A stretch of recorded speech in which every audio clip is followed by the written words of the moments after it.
আমরা জানি প্রতিকারের থেকে প্রতিরোধী হলো উত্তম পন্থা। আমি যেহেতু কার্ডিওলজিস্ট, আজকে আমি আলোচনা করব যে কতগুলো গুরুত্বপূর্ণ পদ্ধতি অনুসরণ করে আপনি আপনার হার্ট অ্যাটাক কিন্তু ঠেকাতে পারবেন। আমি ডক্টর অর্ণব কুমার চৌধুরী, মেডিসিন এবং হৃদরোগ বিশেষজ্ঞ হিসেবে কর্মরত আছি জাতীয় হৃদরোগ ইনস্টিটিউট, শেরেবাংলানগর, ঢাকাতে। হার্ট অ্যাটাক কথাটি শুনলেই আমরা কিন্তু আতঙ্কিত হয়ে উঠি, এবং হার্ট অ্যাটাক এমন একটি কার্ডিওভাস্কুলার ডিজিজ যেই ডিজিজে পৃথিবীব্যাপী মৃত্যুহার সব থেকে বেশি। এবং আমরা যখন আমাদের বয়স 50 পেরও হয় তখনই কিন্তু আমরা সবসময় আতঙ্কে থাকি, এই বুঝি আমার হার্ট অ্যাটাক হবে। এবং এই হার্ট অ্যাটাক নিয়েই কিন্তু আমরা সব থেকে বেশি আতঙ্কিত থাকি।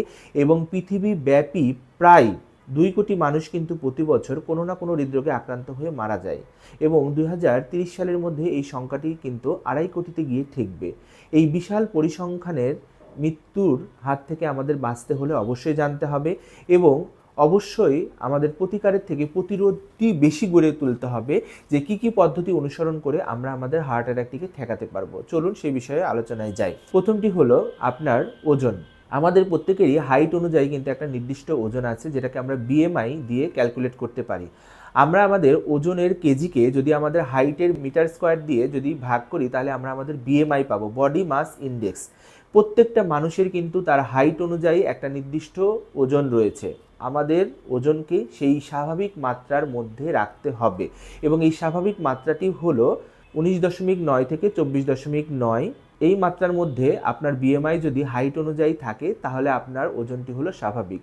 দ্বিতীয়টি হলো আমাদের ড্যাশ ডায়েট, অর্থাৎ dietary approach to stop hypertension. উচ্চ রক্তচাপ না হতে দেওয়ার জন্য আপনাকে শস্য দানা জাতীয় গ্রিন ভেজিটেবলস এবং আপনাকে টক জাতীয় ফলমূল বেশি খেতে হবে, এবং বিভিন্ন ধরনের salty, processed food, oily food, বিশেষ করে ট্রান্স ফ্যাট জাতীয় খাবার, একই তেলে বারবার ভাজা জাতীয় খাবার, রেড মিট, এগুলো কমাতে হবে।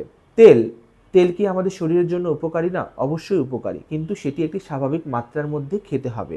অর্থাৎ প্রতিদিন আমরা আমাদের খাদ্য তালিকায় 24 ঘন্টায় 3 থেকে 4 চামচ কিন্তু তেল ব্যবহার করতে পারি। প্রতি চামচে থাকে 5 ml করে তেল। অর্থাৎ আমরা কিন্তু আমাদের খাদ্য তালিকায় 15 থেকে 20 ml পর্যন্ত খাদ্য তেল ব্যবহার করতে পারবো। এবং প্রতিদিন কিন্তু আমরা লবণ খেতে পারবো 3.8 থেকে 6 গ্রাম পার ডে। অর্থাৎ প্রতিদিন আমরা কিন্তু সারাদিনের সমস্ত খাবার মিলে কিন্তু 6 গ্রাম পর্যন্ত লবণ খেতে পারবো, এর বেশি খাওয়া যাবে না। এবং আমাদের বিভিন্ন ধরনের বেভারেজ ড্রিঙ্কস, যেমন বিভিন্ন ধরনের কার্বোহাইড্রেট বেভারেজ ড্রিঙ্কস, এগুলো কিন্তু আমাদের অবশ্যই বন্ধ করতে হবে। এবং অ্যাজ এ হোল কার্বোহাইড্রেট জাতীয় খাবার কিন্তু আমাদের অবশ্যই কমাতে হবে, যেমন ভাত, রুটি, চিনি, মুড়ি, এবং যে সমস্ত শাকসবজি, যে সমস্ত সবজি মাটির নিচে হয়, বিশেষ করে আলু, কচু, মূলা, গাজর, এগুলোর পরিমাণ আমাদের তুলনামূলক কমাতে হবে। অন্যদিকে আমাদের প্রাত্যহিক কিন্তু এক্সারসাইজ বাড়াতে হবে, এবং প্রতিদিন আমাদের কিন্তু 30 মিনিট করে হাঁটতে হবে। অন্যান্য এক্সারসাইজও আমরা করতে পারি, তবে প্রত্যেকটা ব্যক্তি তার সামর্থ্য অনুযায়ী প্রতিদিন 30 মিনিট করে সপ্তাহে অন্তত 5 দিন তাকে হাঁটতে হবে। অর্থাৎ সপ্তাহে তার 150 মিনিট এক্সারসাইজ করতে হবে। এবং যে কোনো 1 দিন বা 2 দিন ভিগোরাস এক্সারসাইজ, অর্থাৎ অ্যানারোবিক এক্সারসাইজ সংক্রান্ত অন্য একটি ভিডিওতে আমি ডিটেলস আলোচনা করব। হার্ট অ্যাটাক সম্বন্ধে বাঁচতে হলে আপনাকে অবশ্যই জানতে হবে, আপনাকে একটা স্ট্রেস ফ্রি লাইফ লিড করতে হবে। আপনার কর্মের পরিবেশ এবং আপনার ফ্যামিলিয়াল এবং আপনার জীবনের যে সমস্ত জায়গায় স্ট্রেসফুল যে কন্ডিশনগুলো রয়েছে, এগুলো থেকে আপনাকে বের হয়ে আসতে হবে। সৃষ্টিকর্তার প্রতি নিজেকে সমর্পণ করতে হবে। যে কোনো ধরনের দুর্নীতি এবং যে কোনো ধরনের খারাপ কাজ থেকে বের হয়ে আসতে হবে। তাহলে আপনি মানসিক যে প্রশান্তি পাবেন সেটি কিন্তু অতুলনীয়।